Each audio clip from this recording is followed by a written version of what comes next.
नमरूद की तबाही। हजरत इब्राहीम अलैहिस्सलाम ने नमरूद से कहा कि तू बुरे काम छोड़ दे और पश्चिमान होकर खुदा के आगे आ जा। खुदा ताला ने तुझे 400 साल से बादशाहत दे रखी है और इसी तरह उसने मुझे ऐसे मौजज़े दिए हैं जो दीन हक पर गवाह हैं, और तू है कि अब तक अपने कुफ्र से बाज नहीं आया और अपनी नादानी और हठ धर्मी से खुदाई का दावा किए जा रहा है। जान ले, यह खुदा का लश्कर इतना ज़्यादा है कि अंदाज़ा नहीं कर सकता, और तुझे जो गारत करने के लिए एक अदना लश्कर काफ़ी है। नमरूद ने कहा, मैं नहीं समझता कि ज़मीन पर मेरे सिवा कोई दूसरा बादशाह है और मेरी बारगाह के सिवा कोई दूसरी बारगाह है। अगर आसमानी बादशाह की फ़ौज है तो उससे कहो कि वह मुझ पर भेजे और फिर मेरी लड़ाई और ताकत का तमाशा देखे। हज़रत इब्राहीम ने दुआ की तो हज़रत जिब्रील अलैहिस्सलाम नाजिल हुए और कहा कि नमरूद से कहो कि हमारी फ़ौज आ पहुँची, तू तैयार हो जा और अपनी फ़ौज लेकर मैदान में जंग कर। 3 रोज़ की मोहलत में नमरूद की फ़ौज बुला ली गई। एक मैदान में सब जमा हुए। चौथे रोज़ नमरूद की फ़ौज के मुकाबले में तन्हा हज़रत इब्राहीम अलैहिस्सलाम सामने आए। उन्हें अकेला देखकर लोगों ने कहा, इब्राहीम, वह फ़ौज आसमानी कहाँ है? अब तुझ पर आफत आने में कुछ भी देर नहीं। अभी बातचीत हो ही रही थी कि एकाएक मच्छरों की फ़ौज ज़ाहिर हुई, जिसकी वजह से सूरज की रोशनी छिप सी गई और नमरूद घबरा गया। लश्कर पर भी हैरत सी छा गई। नमरूद ने हुक्म दिया, नक्कार बजाकर मच्छरों को भगा दो। जब मच्छरों की आवाज़ कानों में आई तो लोगों के होश गुम हो गए। तमाम फौज घबरा गई। एक गूंज थी, एक शोर था जो उभरा आ रहा था। छोटा था या बड़ा, हर एक हैबत इलाही से डर गया। एक एक आदमी पर लाखों मच्छर पिल पड़े। मच्छर क्या थे? एक काली बला थी जो सर से पांव तक चिमट रही थी। लोगों के बदन पर गोश्त और खून तक नहीं छोड़ रही थी। हजारों आदमी और जानवर तबाह हुए। नमरूद अपने महल में भागकर औरतों में जा छिपा।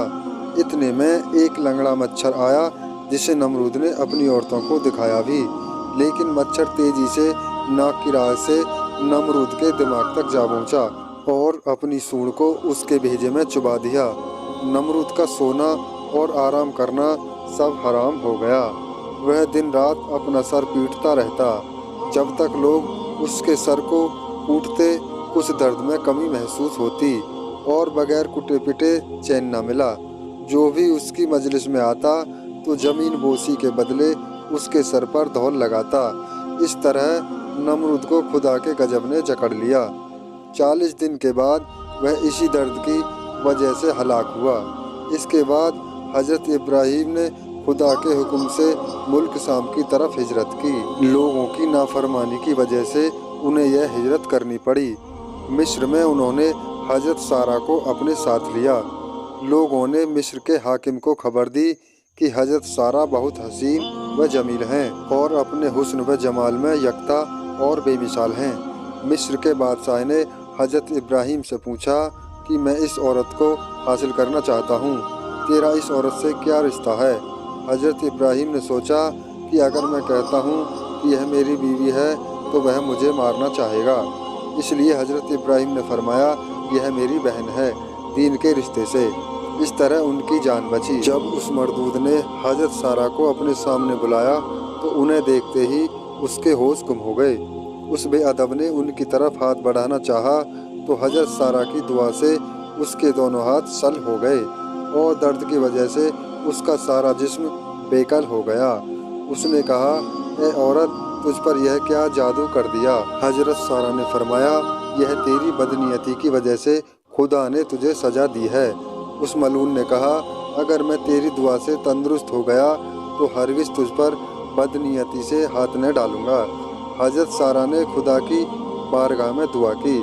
खुदा ने उसको अच्छा कर दिया, लेकिन उसकी नीयत फिर खराब हो गई। खुदा ने उसके दोनों हाथ अपाहिज कर दिए। वह बड़ी मिन्नत से गिड़गिड़ाने लगा। हज़रत सारा की दुआ से उसकी तकलीफ़ दूर हुई।